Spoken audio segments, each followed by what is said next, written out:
கஷ்டம் இதை அழிக்கிறது. இந்திய ஜனநாயகத்தை இன்னும் யாரா பாதுகாக்க முடியும்?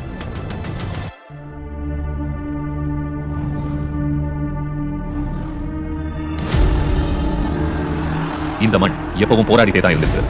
சுயமரியாதைக்காக போராடியது, சமத்துவத்துக்காக போராடியது, சமூக நீதிக்காக போராடியது, சுயாட்சிக்காக போராடியது. இந்த தருணத்தில் ஒரு இளைஞர் முன் வந்தார். மக்களுக்காக, மண்ணுக்காக, மொழிக்காக மாற்றத்தை உருவாக்க விரும்பிய ஒரு இளைஞர். அரசு ஜனநாயகத்தையே நிறுத்தி எதிர்ப்பின் குரலை மௌனமாக்கிய எமர்ஜென்சி காலத்தில் மிசா சட்டத்தின் கீழ் அவர் சிறைக்குள் தள்ளப்பட்டார். ஆனால் பிளாக் 9 அமைதியில் அந்த இளம் 20 வயது ஸ்டாலின் உடைக்கப்படவில்லை, வடிக்கப்பட்டார். அன்று முதல் படிப்படியாய் மக்களுக்காய் உழைத்தார். இந்த மண்ணுக்காய் வியர்த்தார். 50 வருடங்கள் பொறுமை, விடாமுயற்சி, அனுபவம்.